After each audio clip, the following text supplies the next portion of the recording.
அன்பானவர்களே, அன்பு வணக்கங்கள். இறந்தவரின் எந்தெந்த பொருள்களை நாம் வைத்துக் கொள்ள வேண்டும், எந்தெந்த பொருள்களை நாம் வைத்துக் கொள்ளக்கூடாது, இதை பற்றி பலர் கேள்வி கேட்டு இருக்கிறீர்கள். இறந்தவர்களின் பொருட்கள் என்று இருக்கும். அவர் வாழும்போது பலவிதமான பொருட்களை அவர்கள் சேகரித்து வைத்திருப்பார்கள். அப்படி சேகரித்து வைத்த பொருள்கள் அவர் இறந்த பிற்பாடு அந்த பொருள்களை என்ன செய்வது? நமக்கு தெரியாமல் நாம் முழிக்கிறோம் இல்லையா? முதல்ல ஒரு 4 விதமான பொருள்களை நாம் வைத்துக் கொள்ளக்கூடாது என்று கருட புராணத்திலேயே கூறப்பட்டிருக்கிறது. 4 விதமான பொருள் நீங்க வச்சுக்குவானா, அது உங்களுக்கு பிரச்சனையை கொடுக்கும், விளைவுகளை ஏற்படுத்தும் அனு சொல்லுது, புராணம் சொல்லுது. என்னங்க 4 விதமான பொருள்?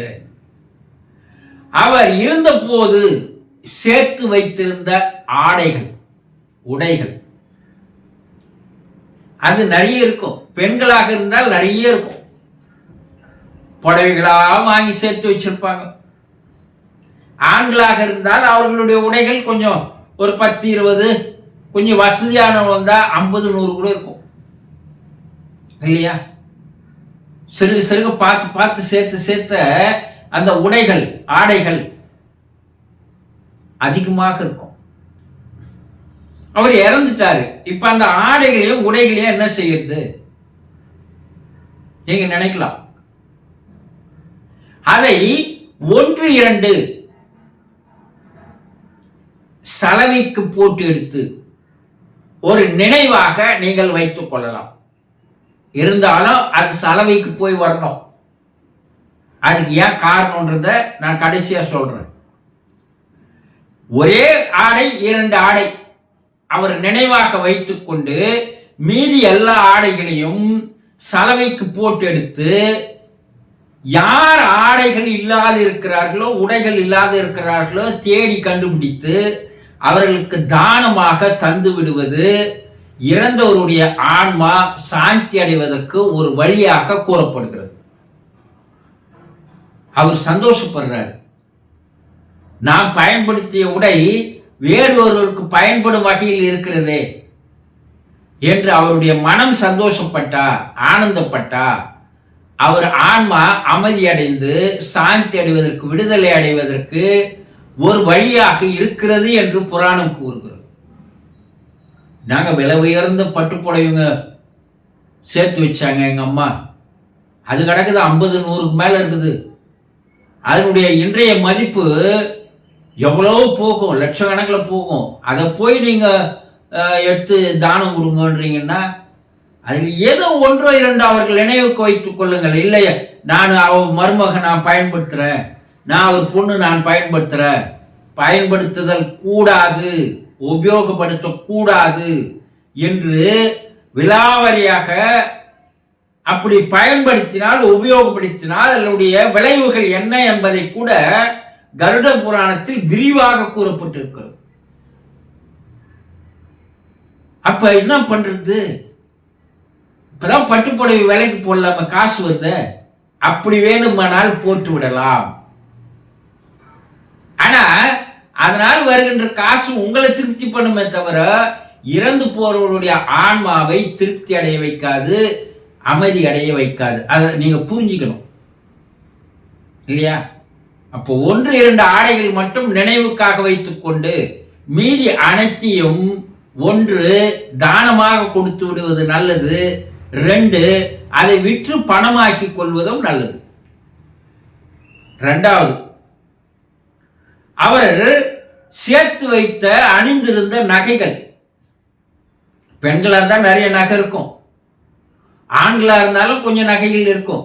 கழுத்துல செயின் போட்டிருக்கலாம், கையில போட்டிருக்கலாம், பிராஸ்லெட்டா போட்டிருக்கலாம், கையில மோதிரங்களா போட்டிருக்கலாம், கழுத்துல மைனர் செயின்களா போட்டிருக்கலாம் இல்லையா? இப்ப அந்த நகைகள் நீங்கள் 1, 2 அவர் நினைவாக வைத்துக் கொண்டு அதை உபயோகப்படுத்தக்கூடாது. ஒரு நினைவு பொருளாக தான் இருக்கணும். நினைவு பொருளாக வைத்துக் கொண்டு மீதி நகைகளை நீங்கள் அணிதல் கூடாது. எங்க அம்மா நகை நான் போட்டுக்கிறேன், எங்க அப்பாவுடைய பிராஸ்லெட் நான் போட்டுக்கிறேன், எங்க அப்பாவுடைய மைனர் செயின் நான் போட்டுக்கிறேன், உபயோகப்படுத்தக்கூடாது. அதனால் பல விளைவுகள் வரும், பாதிப்புகள் வரும். நான் சொல்ல, புராணங்கள் கூறுகிறது. அந்த நகையை உருக்கி வேறு புது நகையாக மாற்றிக்கொள்ளலாம். ஒண்ணு இல்ல, அந்த நகையை விட்டு வேறு நகையை வாங்கிக்கலாம். ஏதோ 1, 2 நினைவாக வச்சுக்கலாம். மீதி எல்லாத்தையும் என்ன பண்ணிடணும்? டிஸ்போஸ் பண்ணிடணும். இது இரண்டாவது. மூன்றாவது என்ன செய்வது? அவர் கை கடிகாரங்கள் யூஸ் பண்ணிருக்கலாம், காலணிகள், பல விதமான காலணிகள் பயன்படுத்தி இருக்கலாம் இல்லையா? அவர் பயன்படுத்திய வாகனங்கள் இருக்கலாம். இந்த கை கடிகாரங்களை நீங்கள் ஒரு நினைவாக வைத்துக் கொள்ளலாம். இல்ல அந்த காலணிகளை 1, 2 இப்ப யாரும் அதை நினைவா வச்சுக்கிறது இல்லை, தூக்கி போட்டுடுறாங்க. இந்த காலணிகளை போட்டு விடுவதல்ல, எரித்து விட வேண்டும். வாகனங்களை ஒன்று நீங்கள் விட்டு புது வாகனங்களாக மாற்றிக்கொள்ள வேண்டும்.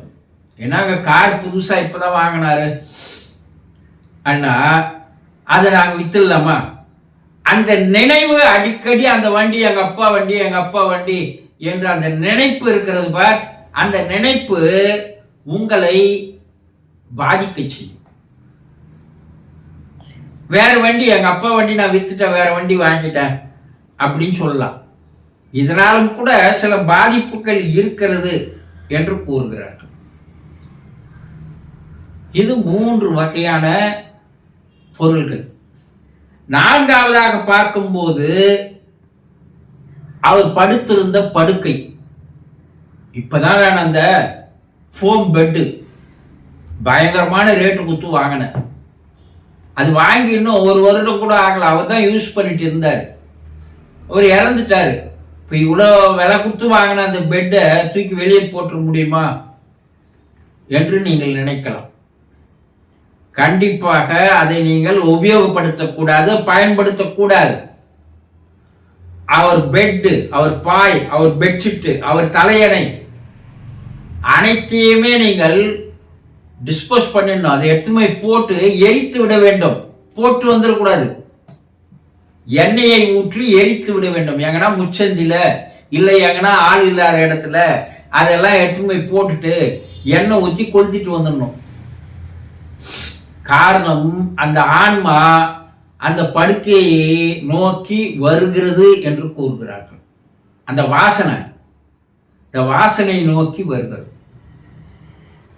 சரி, இதெல்லாம் ஏன் பண்ணணும் அண்ணா? நினைவை வச்சுக்கலாம். மற்றதெல்லாம் அந்த நினைவு பொருள் ஆடை உடைகளை சலவைக்கு தான் போட்டு நீங்க எடுத்து வைக்கணும்னா, அவர் அணிந்திருந்த ஆடைகளில் அவருடைய வாசனைகள், உடல் வாசனைகள், அவருடைய மனப்பதிவுகள், சமஸ்காரங்கள், வாசனைகள் என்று சொல்வார்கள் இல்லையா, அவையெல்லாம் அதிலே படிந்து இருக்கும். அது அந்த ஆடையை நாம் பயன்படுத்தும் போது அந்த சமஸ்காரங்கள், வாசனைகள் என்று சொல்லக்கூடிய அவை நம்மை பாதிக்க செய்யும். இதனால்தான் அதை சலவைக்கு போட்டு எடுக்கணும். ஒண்ணு சலவைக்கு போட்டு தானமாவோ இல்ல விற்கவோ செய்யணும்னு சொல்றாங்க. பெட்டு அந்த வாசனை இருக்கிறதுனால அதில் நாம் படுத்தால் அவருடைய சமஸ்காரங்கள், பதிவுகள், எண்ணங்கள், சிந்தனைகள் எல்லாம் நம்மிடம் வந்து சேரும். இது நடைமுறையா? என்ன நிரூபிக்கப்பட்ட உண்மைகள். இப்ப பஸ் வருது, அந்த பஸ்ல ஒரு ஷீட்ல ஒரு ஆள் உட்கார்ந்துட்டு வரார். ஒரு 50 கிலோமீட்டர் அவர் வராருன்னா அவர் தூங்கிட்டே வர்றாரு அந்த இடத்துல, அந்த சீட்ல. இப்போ அவர் இறங்குகிற இடத்தில் நீங்கள் ஏறி அதே சீட்டில் அந்த இருக்கையில் நீங்கள் அமரும் போது அவர் தூங்கின்னு வந்தார் பாருங்க, அந்த தூக்க கலக்கத்தினுடைய அதிர்வுகள், வாசனைகள் அந்த ஷீட்ல இருக்கும். நீங்க உட்கார்ந்ததும் அது உங்களை தாக்க செய்து 2-3 கிலோமீட்டர் போறதுக்குள்ள நீங்களும் தூங்க ஆரம்பிச்சிருவீங்க. இதனால்தான் யோகிகள், முனிவர்கள், எல்லா சித்தர்கள் எல்லாம் ஒரு மான் தோலை தன்னிடம் வைத்துக் கொண்டிருப்பார்கள். எங்க வந்தாலும் அதை போட்டு அது மேல அவங்க உட்காருவாங்க. ஏன்னா மற்றவர்களுடைய இருக்கையில் அவர்களுடைய குணநலன்கள், பண்புகள், சமஸ்காரங்கள், வாசனைகள், பதிவுகள் கீழே பதிவாகி இருக்கும். அது மேல ஒரு மனிதன் அமரும் போது அவையெல்லாம் அவனுக்குள் வரும் என்பதை கண்டுபிடித்ததனால்தான் அவர்கள் அதை பயன்படுத்தினார்கள். அதேதான் இறந்தவருடைய ஆடைகள், உடைகள், இறந்தவருடைய பொருட்கள் எல்லாத்திலும் அவருடைய சமஸ்காரங்கள், வாசனைகள் பதிவாகி இருக்குது. அதை நீங்க பயன்படுத்தும் போது அதே வாசனைகள், சமஸ்காரங்கள் உங்களுக்கும் பதியும். அதனால உங்கள் உடல் நலம் பாதிக்கலாம், மனநலம் பாதிக்கலாம், பல்வேறு பிரச்சனைகள் வரலாம் என்பதால் தான் இதையெல்லாம் புராணத்திலேயே கூறியிருக்கிறார்கள்.